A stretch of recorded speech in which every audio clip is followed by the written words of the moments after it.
Le système VLF de détection de métaux. Installez l'unité principale en la fixant à la poignée du bras. Installez la bobine de recherche.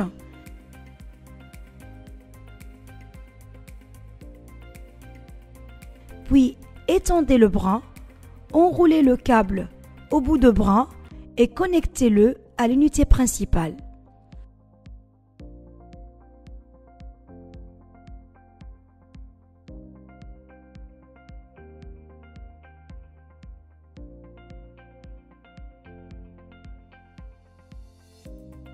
Entrez dans les systèmes de recherche. L'appareil passera automatiquement au système VLF. L'écran du système VLF contient plusieurs indicateurs. Un indicateur du niveau de métaux non précieux, ferreux. Un indicateur du niveau de métaux précieux non ferreux. Un bouton plus et un bouton moins pour contrôler le niveau de sensibilité de la bobine de recherche. Le bouton X pour ignorer le fer. Comment manipuler l'appareil Titan 400 Smart avec le système VLF? Passez votre bras à travers l'accoudoir et la ceinture. Tenez la poignée du détecteur et soutenez votre avant-bras dans l'accoudoir. La position correcte de l'accoudoir doit vous permettre de saisir confortablement la poignée. L'articulation du coude doit être au-dessus de l'arrière de l'accoudoir. Vous devriez sentir le détecteur comme une extension de votre avant-bras. Ajustez la longueur du bras.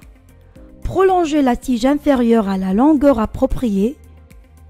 Fixez le verrou sur la tige centrale pour sécuriser la position du panneau.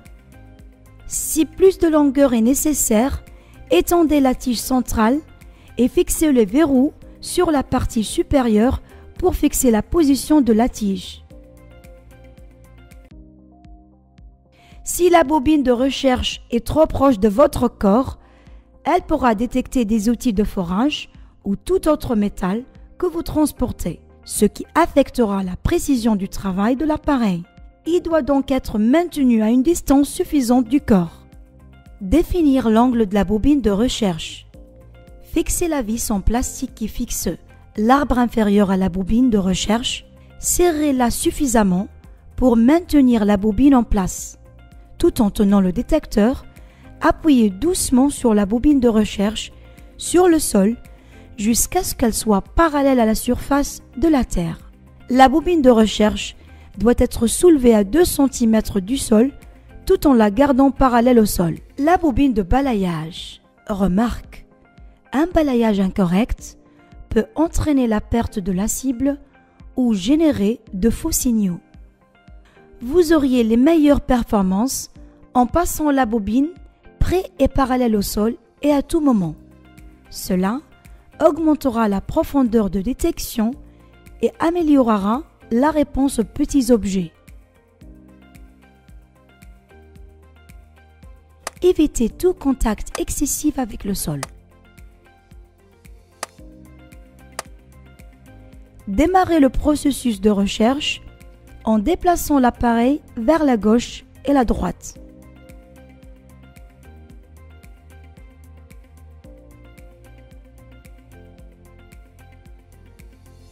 Lorsqu'un signal de métal précieux est détecté, l'appareil émet un son lorsque l'indicateur de niveau de métal précieux se déplacera.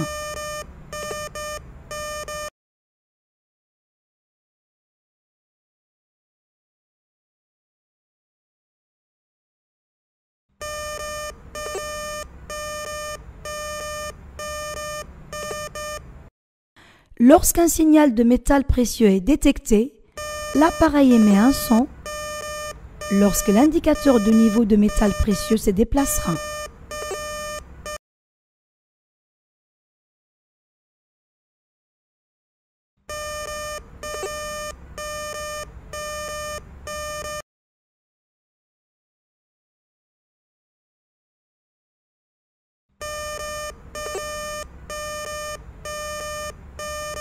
Si le signal est émis par un métal non précieux, l'appareil émettra un son différent lorsque l'indicateur de niveau de métal non précieux se déplacera. Si vous cherchez uniquement des métaux précieux, appuyez sur le bouton « Ignorer le fer », le bouton X. Lorsqu'un métal non précieux est détecté, l'appareil coupe le son en affichant l'indicateur du niveau de métal non précieux en mouvement.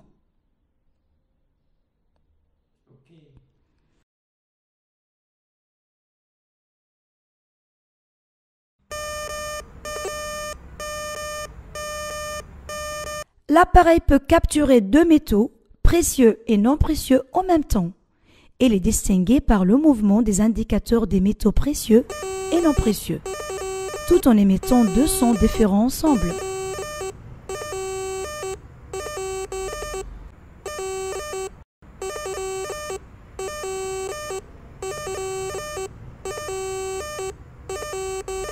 Si l'appareil prenne deux métaux, précieux et non précieux, et que le bouton « Ignorer le fer » est activé, les indicateurs du niveau de métaux, précieux et non précieux, se déplaceront avec un son uniquement pour le métal précieux.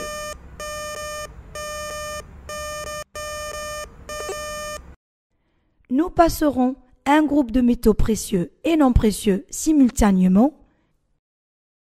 Il se compose de une pièce d'or 24 carats, des pièces d'or brutes, des clous en fer, des pièces de monnaie.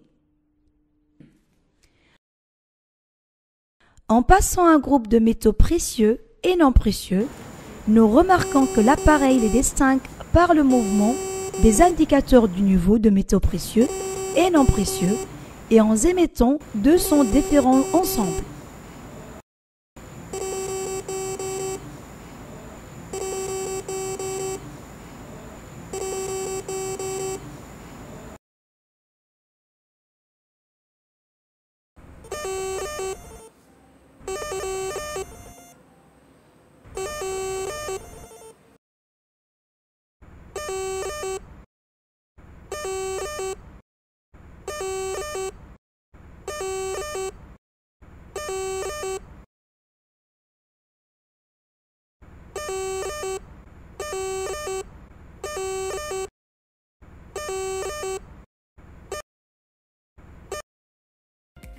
Ici, la boîte a été enterrée.